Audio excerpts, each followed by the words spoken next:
Hey, here we are. Do this. Let's do this. Let's do this. Here we are. Day 8 of Swim for Recovery is happening now. Oh, nice. Awesome. Awesome. We have one Facebook user saying, "Hey, Rob Lohman, I got your book yesterday. Great stuff." I'm going to pull this up on my phone so I can actually see who that is. So hold on a second. Hold on, hold on, hold on. Here we go. Oh, here we go. That was Oh, Linda. Hey, Linda. What's up? Rob saying hi to you. Linda Schlitz says that she got the book yesterday. That's the addiction intervention book yesterday. And she says, great stuff.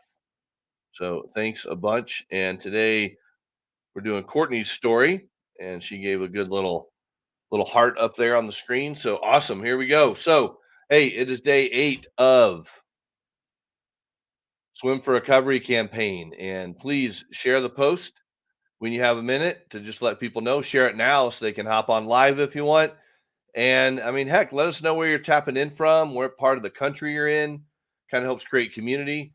And I've seen people reconnect on this because they say, "Hey, I'm in wherever, Fort Worth, Texas." And I'm like, "I am. Oh my gosh." And then you see people kind of connect. So that's kind of cool too. So I got Courtney's story ready to hop up here. And again, it's really funny. You really never know who's watching your Facebook post. Not everyone makes comments, so just encouragement to you all out there. But I was at the gym this morning after I finished my swimming and was walking through, and my mindset was focused on getting on the hydro massage chair afterwards, and kind of letting people know hydro massage chairs are completely amazing and awesome. Um, but a friend of mine I hadn't seen in a while said, "Hey, Rob." He's like, "Yeah, I watch your stuff." He just never makes comments, and that's totally cool. But people are watching, so I like it. I like it. Good stuff here. So I'm gonna go ahead and pull up Courtney's thing again. Remember, this month I'm swimming 1,980 lengths of the pool to create awareness for recovery and sharing statistics here and there, sharing a story every day, and then also you can, if you want to support, you can just go to swimforrecovery.com, check out the website, learn more about my story and why I'm passionate about swimming and why I'm passionate about recovery. And also, all these stories that we're posting, I know they're on Facebook and YouTube and LinkedIn. But if you have friends that aren't on social media, send them this website and just tell them to go check it out because all of the videos and stories will be posted on that page as well. So I'm excited about that. I'm gonna see who else made this comment here because unfortunately, oh, hey there, that's fun. So on my phone, I can see who makes comments, but this comment here is awesome. It's from Dr. Louise Stanger. She's actually featured in the book. Here, I'll get a copy of the book. So, yeah, Dr. Stanger is featured in the book, a leading interventionist in the country. And let's see, there's her picture right there. There she is. So, thanks for the comment, Dr. Stanger. Love it. Love you. Hope you have a great, I know you have an event coming up soon. So, God bless you on that. And we're going to dive into Courtney's story. So I know Courtney's watching right now. So, hey, Courtney, because all these are pre recorded, but we are online with you. So if you want to make comments or say anything in the chat, feel free to. I mean, we want to see your comments and your posts. So let's go ahead and share Courtney's video with you now, and I will see you afterwards.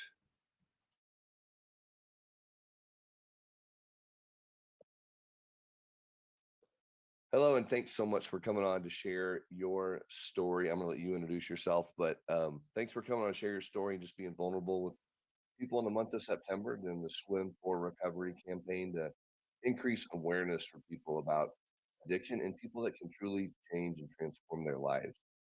So, Courtney, what is your name? I just said it, but I'm going to let you say kind of like your full name if you would like to. I'm Courtney LaRue, All right, and you're living where?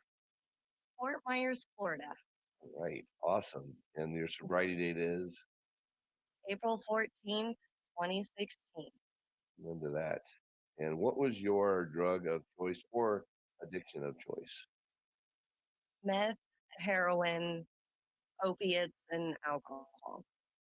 A cornucopia of addictions. There we are. Yeah, Oh man, what a road. So, well, yeah. obviously your life is different now. So give people kind of a taste of what it was like when it was just not going well and the build up to that. I had pretty low self-esteem, and I thought I was kind of just alone in the world and pretty self-absorbed, sadly. Um, Made a lot of bad choices, and that's when I ultimately was like, I think I want to start drugs. It just kind of seems like the way out, just seems easier. I don't know what else to do. And so I dove and I dove pretty fast. Mm.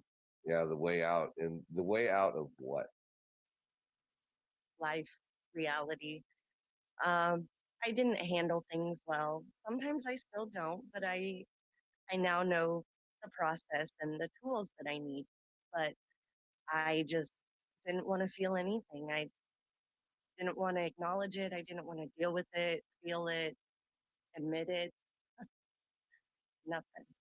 Yeah, and some you hear some people saying their story, and it's not everyone's story. So I want to kind of make this point too: is that something real traumatic happened that caused the addiction to kind of begin. And was there like a moment when something happened? You're like, oh my gosh, this like, was there an incident, or was it just a gradual progression that Courtney just wants drugs? Um, when I was a little girl, um, a guy tried to, I was in the store with my parents, and a guy tried to, well, he did feel me, and then he tried to take me. I didn't remember any of that until I started to get sober in rehab.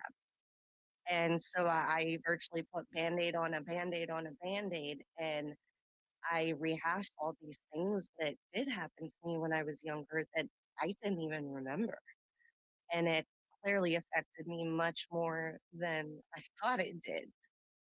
So it does go pretty deep. Ultimately, I am a lot better than what I was, and I'm now a great mommy because of what I've went through. Oh yeah, that's cool. A great mommy. Oh man, how old are your kids or kiddo? 15, 9, and 2. I don't know, a great mommy, but a busy mommy, right? A busy mom. Um, Yeah. yeah, and you mentioned rehab, so something obviously climaxed in your life that you made the choice, or the choice was put upon you to get I help. I made the choice. Both of my girls, my oldest two kiddos, were living with my parents. I had asked them to take custody because I knew I just wasn't functioning. I wasn't alive. I was virtually existing. And they needed love and a home and support and fed and bathed. And I wasn't doing any of that. And I knew, hey, I need help with the kiddos. So I asked them, they took them. And I hit rock bottom when I lost my house, my car, my kids, my job. I was working as a farm tech at Walmart Pharmacy. And once I lost that, I'm done. So I was living couch to couch, friend to friend. And then once I burned those bridges, I was sleeping under the bridge. At that point, um, after 3 months of sleeping under the bridge, it just, enough is enough. And I'm sick and tired of being sick and tired. So my parents know now, but I did lie to them to get them to help me get to rehab. Mm, yeah, and what was it like? Because a lot of people haven't experienced this of being homeless and living under a bridge for that long. Rough, not ideal, very cold or very hot, very hungry, lonely, very lonely. Some people are kind to you, and most of them aren't. It's very draining, Mm. not fun. Yeah, well, I'm glad you're not in that situation anymore. Some people adopt that lifestyle, right, and they just stay with it 'cause it's convenient. Some get out and get their life back on track. So you went to rehab, and um, what were some light bulb moments you had in rehab? Like, oh yeah, uh-huh, yeah, A lot of it was when they were teaching the class, uh, they would just say certain things, and I'd be like, "Hey, I've I've thought of that. I've been in that position. That makes sense." And it just clicked with me, and I resonated with it. And I was like, "Okay, this is how I need to deal with this." And they just totally gave me the tools to help with those situations, which I'm so thankful for. I still use them to this day. Um, they would give us a scenario, and in my head, I'm going, "Hey, that's me in your scenario. I really did that. That's not a scenario for me, you know?" And it hit home base, and it was a very emotional time, very long 30 days, but the best 30 days I've ever spent with my life, because I really dug deep and rehashed a lot of my personal issues with myself and healed. Mm, that's a great word, healed. Ooh, that gives me goosebumps when I hear people say that, healed. And you left rehab. And then Yes. what was your environment like after you left? What did you move back into? I actually chose to do sober living. Sorry.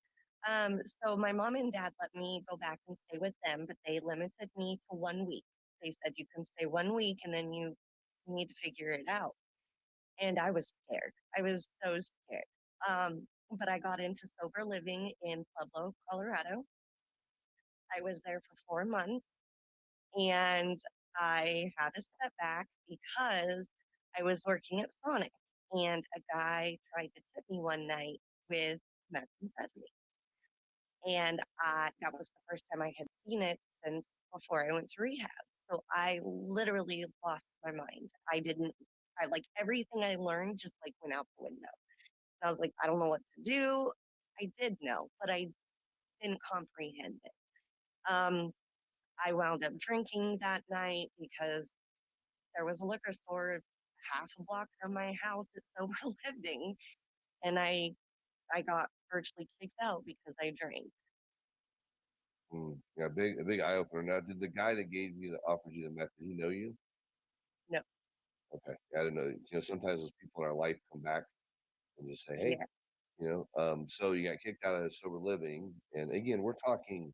How many years ago is this again? It's six, 6 years ago, right? And yeah. um, so, what have the last 6 years kind of been like to get you where you are today? A couple highs and a couple lows. A couple lows. I still drank. I still to this day I will drink, but I now only have one. If I ever drink, it's only one and done. Um, I have not used any other hard drugs other than when I had my son, because kind of had my son, you Yeah, know. I haven't used any street drugs. I refuse. And my highs was I m- reunited with my husband, married him, and had our son together. And we decided, hey, we're kind of sick of this town. Let's move to the beach. And so, who wouldn't want a dream life living 20 minutes from the beach? yeah, So, wow. and it helps because I know nobody here. So, and it's a very low drug rate. I was very happy with that. And you don't just see it anywhere. Like, I think, I don't even know, but I think you would have to dig to get it here. So I'm totally in a safe zone, and I couldn't be any happier. Yeah, well, congratulations on getting your life back, your kids back, your husband back. It's like the reverse of a country song, right? I'd Yeah, sometimes say it's like country songs, we lose everything, and recovery, we can get it back. And so I just want to thank you for sharing your story with us on swimforrecovery.com, and just excited for the journey ahead of you. So keep up the good work and being a great mommy and a busy mommy. thank And you. oh yeah, yeah, you're amazing, and I just want to say congratulations. Thank you so much. You got it. Thank you.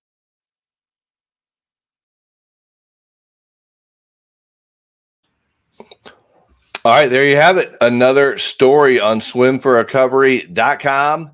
excited for that. Hey, Courtney, thanks a bunch for sharing your story. Courtney sent a message a couple days ago. She actually bought my book as well, and she's excited to dive into it. So, Courtney, you're doing the deal, and God bless you, and God bless your recovery. Y'all show some love for Courtney. Throw up some hearts and some likes and some whatever you want. So, just excited for that. So, thanks a bunch for people that hopped on live and were able to be here live. And oh yeah, you're welcome. Mark says good morning. Courtney says thank you for the opportunity. You bet, Courtney. Keep up the good work. And y'all share these posts with people. Part of our goal this month is to raise awareness for people so they understand that they can have fun in recovery. People do recover. Happens all the time. 21 years clean and sober here. And and sometimes throughout your own recovery, other things come up along the way. So if something else comes up, go find a program that can help you with that.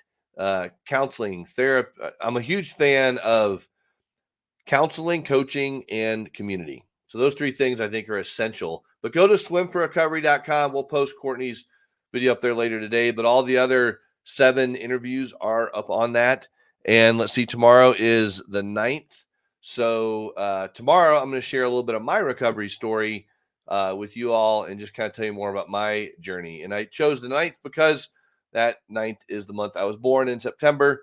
So tomorrow I'm going to share my story a little bit. And then after that, we have, let's see, Tim and Jerome are going to share theirs. So we're looking for more stories too. So if you know somebody that wants to share their story, have them send me a message through Facebook or shoot me a text if you got my number, and we'll get your story out there with people. I think it's important to share these stories with so many people. And, so we're doing great right now. I'm actually going to edit one of these things. I'm going to update where we are. So far we're at 8 miles, and I got to do my quick math calculation here. So hold on a second, get on my calculator. So we're at 66 laps times 8 is 528. I know I posted that somewhere else already. 528 laps. And then that equals how many football fields? I think it's totally crazy.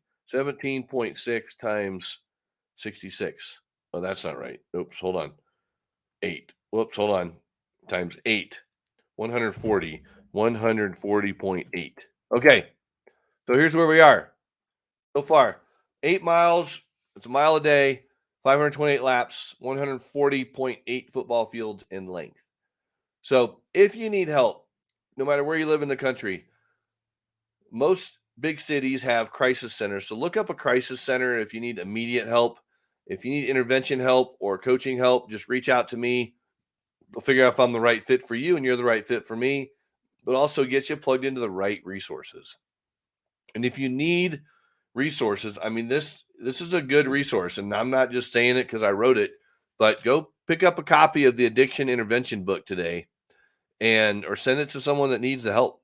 I get text messages with people holding their book, and people post on Facebook and said, thank you. This is a great resource. And the physical book is great, but if you need actual help, you can always call and reach out for help and just schedule a call and see what we can do to help you. So thanks for tuning in to SwimForRecovery.com. Make sure you share this post with people, invite people to just experience the life-changing stories that you've heard the last 8 days. But again, all those will be posted on SwimForRecovery.com. So if you have a friend that needs to hear this and they're not on social media, please text them that website and just tell them to plug in and check it out. So that's all for now. God bless. I now get the privilege to go be interviewed on someone else's podcast show to go share some hope, identity, and purpose with people. So God bless, and we'll talk to you later. Actually, we're going to end with this because this is actually kind of cool. And I end with this because I ended with this last night and ran into a guy at the gym, and he said, man, that's really cool that you have that. So we're going to hear from Amy again. We just show her video a lot. It's pretty cool. So here you go. Enjoy. Hey everybody, it's 6-time Olympic gold medalist Amy Van Dyke, and I hope you guys are doing amazing. So I got a friend, and his name is Rob, and he wants to let me and all of you know that September is National Recovery Month. So he's actually going to be swimming 1 mile a day in the month of September in Littleton, Colorado. Yay, Colorado, it's where I grew up. He's going to raise awareness for recovery from addiction. His sober date is June 8th of 2001. Now, his senior year, he had to decide either to quit swimming or to quit drinking. and he chose to quit swimming. But as you just heard, he is sober. So he is now on a mission to restore hope, identity, and purpose to the addicted. Too many people, as we all know, we hear it all the time, are dying from substance abuse. So we want to spread some awareness. He wants to spread awareness for his SwimRecovery page. Because remember, 1 mile every day in September, that's a lot. So go to www.SwimForRecovery.com. He's raising awareness. And also you can donate to him, and it's a completely tax-deductible donation to help support his ministry programs. Something that I think is just amazing. He had to decide between swimming and drinking in high school, and now Rob says that swimming is his mental health therapy. How cool is that? So please go check it out, www.SwimForRecovery.com. Help Rob out with everything that he wants to do, and do a good thing, because it is awesome. All right, you guys, be well, be kind to yourself and others. Go to that website, donate some money, do it now. Bye, guys. That's cool. She's pretty fun. She's pretty funny. So, all right, that's all I have. Hey, we'll see you tomorrow for sure. Around 9:30ish. I always say around 9:30 because when I go to the pool to swim, sometimes there's people in the pool. You got to wait a little bit. Fortunately, I haven't had to do that yet. So knock on wood or something, or count the blessings. But SwimForRecovery.com. Text it out to your friends. And tomorrow, again, I'm going to share more of my story just so you get to know me a little bit if you don't know me. But also, we'll talk about some recovery statistics and things that you can do for recovery for yourself to live a healthy, happy, and productive life in recovery. God bless. Bye.